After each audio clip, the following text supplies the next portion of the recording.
नमस्कार, डिजिटल आदिवासी पोर्टलवर पुन्हा ॲपल स्वागत आहे.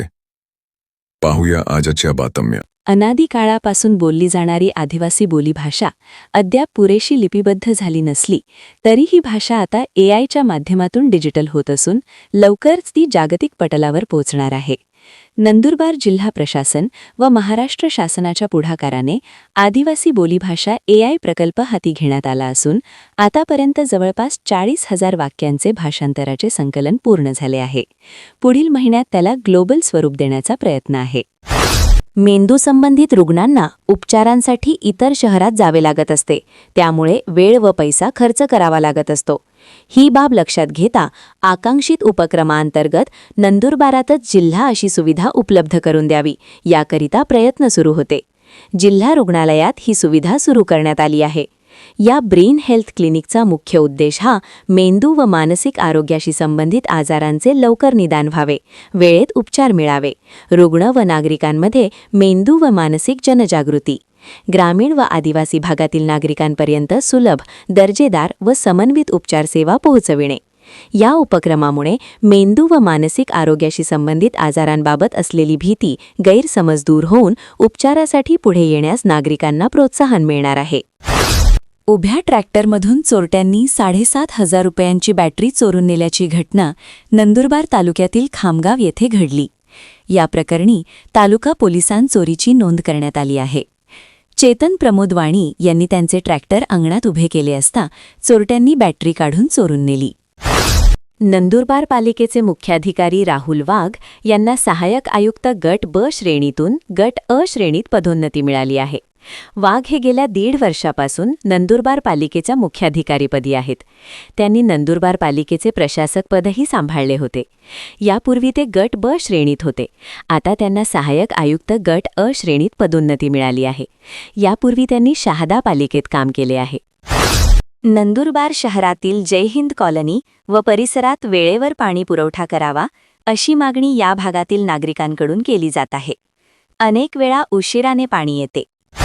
वन जमीन मोजण्याच्या वादातून चौघांनी केलेल्या मारहाणीत 3 जण जखमी झाल्याची घटना अक्कलकुवा तालुक्यातील डेब्रामाळ येथे घडली. या प्रकरणी मोलगी पोलिसात मारहाणीचा गुन्हा दाखल करण्यात आला आहे. वातावरणातील बदलामुळे रब्बी हंगामावर परिणाम होण्याची शक्यता आहे. महिनाभरात 4 वेळा हवामानात बदल झाला आहे. बुधवारी देखील सकाळपासूनच ढगाळ वातावरण होते, त्यामुळे गारठा काहीसा कमी झाला आहे.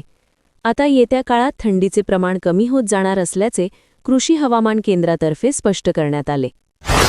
समाजाच्या मुख्य प्रवाहात तृतीयपंथींचा समावेश व्हावा आणि त्यांना सन्मानाने व सुरक्षिततेने जगता यावे यासाठी केंद्र शासनाच्या सामाजिक न्याय व सक्षमीकरण मंत्रालयाने राष्ट्रीय हेल्पलाईन क्रमांक 14427 सुरू केला असल्याची माहिती समाज कल्याण विभागातर्फे देण्यात आली. पोलीस प्रशासन किंवा आरोग्य सेवा यंत्रणांशी समन्वय साधतात अशी माहिती समाज कल्याण आयुक्त नंदुरबार सुंदरसिंग वसावे यांनी दिली. वीज बिल वसुलीसाठी घरी आल्याचा राग मनात ठेवून एकाने महावितरणच्या वरिष्ठ तंत्रज्ञानाची कॉलर पकडून त्याला मारहाण केली व विटेने मारण्याची धमकी दिल्याची घटना नंदुरबार तालुक्यातील कोठली येथील वीज उपकेंद्रात घडली. या प्रकरणी संबंधिताविरुद्ध नंदुरबार उपनगर पोलिसांत शासकीय कामात अडथळा आणल्याप्रकरणी गुन्हा दाखल करण्यात आला आहे. मिशन सुधार अभियानांतर्गत शिधापत्रिकांचे शुद्धीकरण करून मृत, दुबार, संशयास्पद लाभार्थ्यांना वगळण्याचे काम हाती घेण्यात आले आहे. पुरवठा निरीक्षक घरोघरी तपासणी करीत आहेत. ही नावे वगळण्याचे अंतिम अधिकार तहसीलदारांना देण्यात आले आहेत. नंदुरबार जिल्ह्यात खरीप हंगामात पेरणी केलेल्या बहुतांश सोयाबीनला अतिवृष्टीचा फटका बसला होता. यातून मालाची प्रत खालावली होती. परिणामी शेतकऱ्यांनी मिळेल त्या दरात सोयाबीनची विक्री केली होती. नंदुरबार व शहादा या प्रमुख 2 बाजारात समित्यांमध्ये सोयाबीनची प्रामुख्याने विक्री करण्यात येते. गेल्या काही दिवसांपासून नंदुरबार सोयाबीनला प्रति क्विंटल 4,200 ते 5,004 रुपयांचा दर मिळत आहे. केंद्र शासनाच्या एक राष्ट्र एक विद्यार्थी ओळख या धोरणांतर्गत विद्यार्थ्यांचे अपार ओळखपत्र तयार करण्याची प्रक्रिया युद्धपातळीवर सुरू आहे. विद्यार्थ्यांच्या आधार कार्डवरील नाव आणि शैक्षणिक नोंदीतील नाव यात तफावत असल्याने ही प्रक्रिया संथ गतीने सुरू असून आता 31 जानेवारीपर्यंत ही दुरुस्ती करून नोंदणी पूर्ण करण्याचे कडक निर्देश देण्यात आले आहेत. राज्य परिवहन मंडळाच्या नंदुरबार आगारातून लांबकानी म्हसदी मार्गाने नंदुरबार ते मालेगाव बस गेल्या काही दिवसांपासून सुरू होती. परंतु 2 महिन्यांपासून कोणतीही पूर्वसूचना न देता ही बस बंद करण्यात आली आहे. ही बस पुन्हा सुरू करण्याची मागणी निवेदनाद्वारे करण्यात आली आहे. बस पूर्ववत न धावल्यास प्रवाशांकडून 26 जानेवारीला रास्ता रोकोसह धरणे आंदोलन करण्याचा इशारा देण्यात आला आहे. येत्या 25 जानेवारीपर्यंत बस पूर्ववत सुरू न झाल्यास नंदुरबार जिल्हाधिकारी कार्यालयासमोर रास्ता रोको आणि धरणे आंदोलनाचा इशारा देण्यात आला आहे. केळी पीक विमा योजनेअंतर्गत यंदा जळगाव जिल्ह्यातून विक्रमी 1 लाखाहून अधिक शेतकऱ्यांनी विमा काढला आहे. मात्र या विक्रमी नोंदणीत काही प्रमाणात बोगस विमा काढला असल्याची शक्यता कृषी विभाग आणि विमा कंपनीने वर्तवली आहे.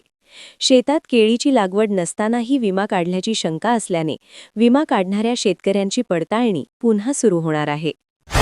बंद घराच्या दरवाजाचा कडी-कोयंडा तोडून चोरट्यांनी रोख 20,000 रुपयांसह दागिने, चांदीचे नाणे व पितळी भांडे चोरून नेले. ही घटना 20 जानेवारी रोजी जळगावचा विठ्ठलवाडी परिसरात घडली. या प्रकरणी तालुका पोलीस ठाण्यात अज्ञात चोरट्यांविरुद्ध गुन्हा दाखल करण्यात आला आहे.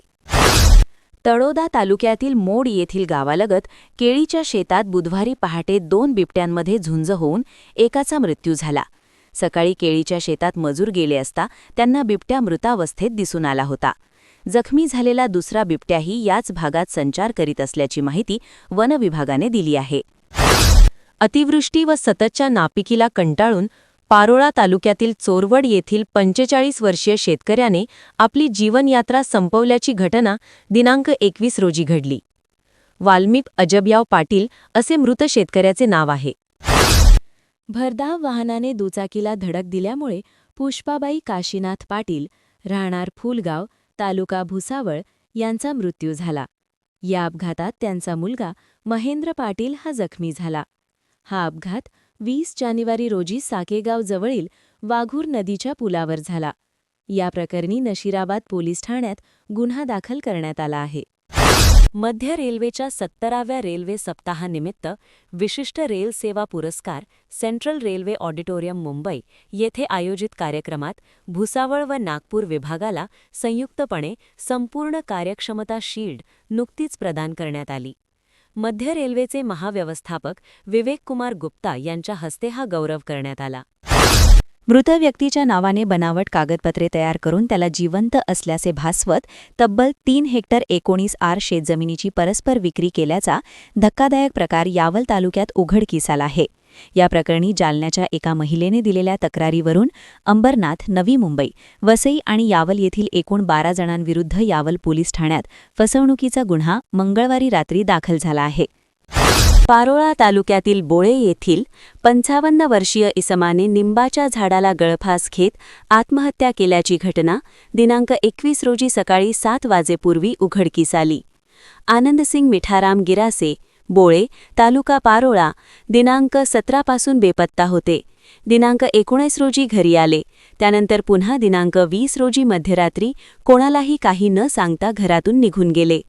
21 रोजी रात्री 7 वाजता वसंतवाडी शिवारातील शेतातील निम्माच्या झाडाला दोरीच्या सहाय्याने आनंदसिंग गिरासे यांनी गळफास घेत आत्महत्या केली.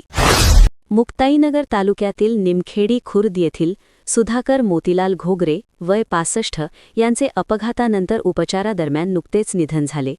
घोगरे हे 3 नोव्हेंबर 2025 रोजी सायंकाळी 7:30 वाजता मुक्ताईनगरहून निमखेडीकडे येत होते. त्यावेळी अज्ञात वाहनाच्या धडकेत गंभीर जखमी झाले होते. त्यांच्यावर खासगी रुग्णालयात उपचार सुरू होते.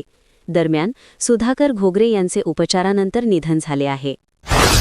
ग्रामीण भागातील खेळाडूंना हक्काचे मैदान मिळावे याकरिता जिल्ह्यातील तब्बल 166 गावांतील जिल्हा परिषद शाळेत क्रीडांगण निर्मिती व्हावी याकरिता 12 कोटी 4 लाखांच्या अर्थसंकल्पीय निधीस प्रशासकीय मान्यता नुकतीच प्राप्त झाली आहे. यात भुसावळ तालुक्यातील साकेगावसह 7 गावांचा या योजनेअंतर्गत समावेश करण्यात आला आहे.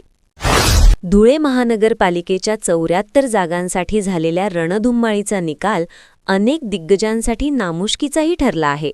यंदाच्या निवडणुकीत तब्बल 119 उमेदवारांची अनामत रक्कम म्हणजे डिपॉझिट जप्त झाली असून यामध्ये राज्यातील प्रमुख सत्ताधारी आणि विरोधी पक्षांच्या उमेदवारांचा मोठा समावेश आहे. धुळे जिल्ह्यात नुकत्याच पार पडलेल्या स्थानिक स्वराज्य संस्थांच्या निवडणुकीत महाविकास आघाडीला मोठा धक्का बसला आहे.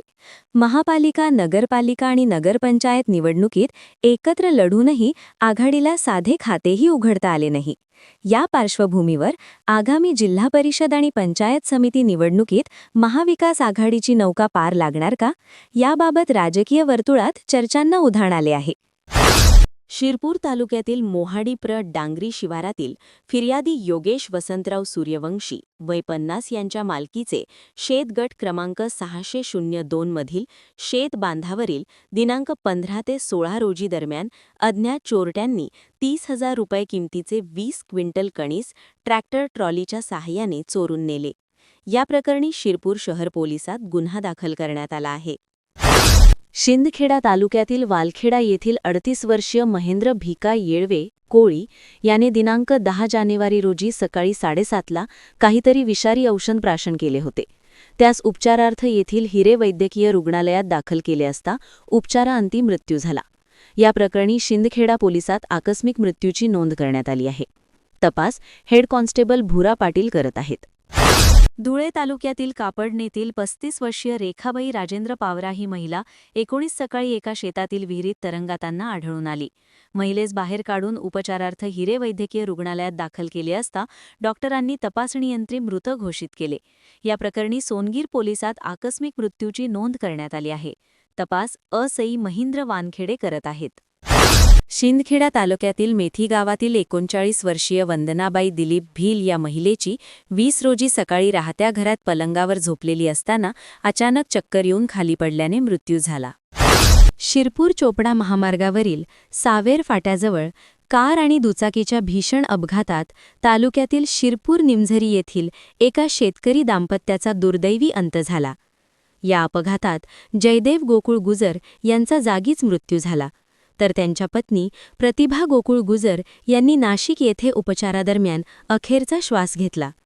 या घटनेमुळे निमझरी गावासह संपूर्ण तालुक्यात शोककळा पसरली आहे. या प्रकरणी शिरपूर तालुका पोलीस स्टेशनला अपघाताची नोंद झाली आहे. मुख्यमंत्री समृद्ध पंचायतराज अभियानाच्या माध्यमातून ग्रामीण विकासाला नवी दिशा मिळत आहे.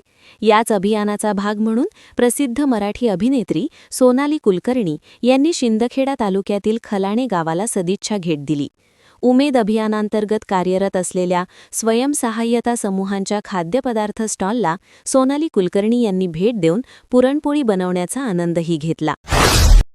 अशाच नवनवीन बातमीसाठी आपल्या YouTube चॅनल डिजिटल आदिवासी पोर्टलला सबस्क्राईब करून घ्या.